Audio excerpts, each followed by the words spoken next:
And back here at home, digital bank Tymebank hits its first month of profitability in December 2023, a milestone for both South Africa and the rest of the continent. Its CEO, Coen Jonker, joins us now and says less than half of the top 100 digital banks globally are profitable, and that while some banks do make money, it still takes some time to turn a profit. And as I just said, he is with us now. Thank you so much for your time. An impressive milestone just months after hitting that 8 million clients. What drove the profitability, and are you edging closer to the goal of becoming one of the top 3 retail banks in the country? Yes, thank you for having me.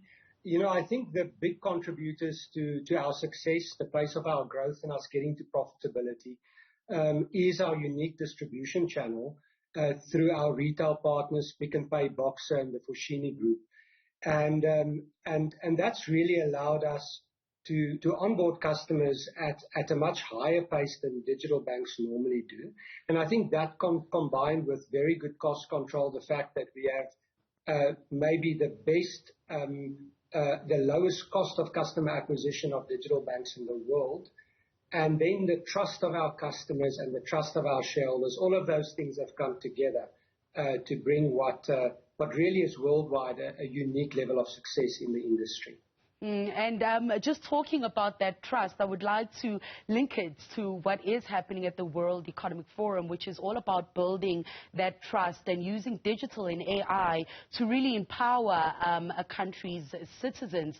A lot has happened in the market since your launch in 2019. Talk us through some of those ups and downs in the economy that's, getting that business going. And what's next for Tymebank over the next 4 or 5 years, just looking then at digital, enabling consumers to be able to do more, especially in the financial services space? Yes, the last 5 years, as you know, in the world was very eventful. I remember 1 month after we launched our personal loan product, hard lockdown hit, and we were managing the business through COVID. A lot of challenges in the South African market, as you know, with load shedding and service delivery issues around Home Affairs and the South African Social Services Agency. So it's been a really challenging ride. But, as the saying goes, what does not kill you make you stronger. I think we've come through all of that in a very strong position.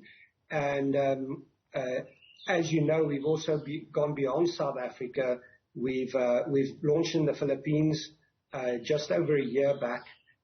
We are now growing faster in the Philippines than in South Africa. We've got around 2.3 million customers in the Philippines, and we're now growing at about 1 million customers every 2 months between the two markets. So our first 10 million customers took us about 5 years to reach. Our next 10 million customers as a group will take us less than 2 years. And I think this is indicative of the level of demand for good quality financial services.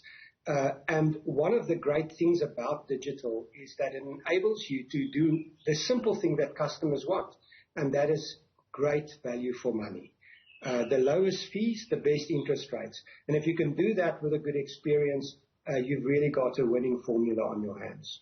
And just talking about how you attain those customers both in the Philippines and here in South Africa, talk us through. You've been pretty aggressive when it comes to your customer acquisition strategy. 150,000 customers a month is your target here at home.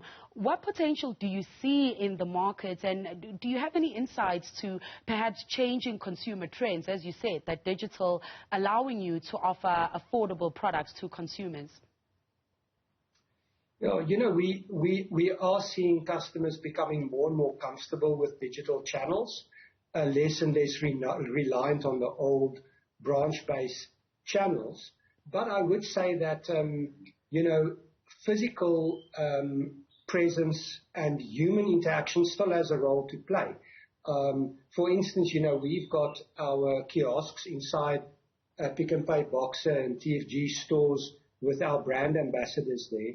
And we're still finding 80% of our customers come to us through that channel and appreciate that element of human interaction. So, the point you made around trust, I think, is so important.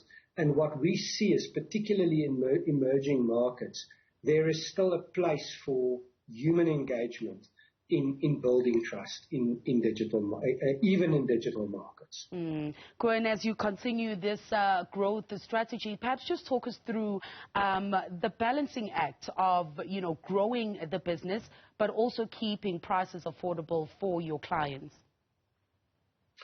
It's very tempting when one grows a business fast to start creating a business that's complex, but also to start adding more and more manual processes to the business. The key to success in digital banking is, ruthless, relentless digitization of all processes. And so, something that we watch carefully is to make sure our business doesn't become overly complex, that the processes stay as digital as possible, and that we always put the customer experience at the center. And I think as long as we do something that customers love, we've got a good chance at winning in the market.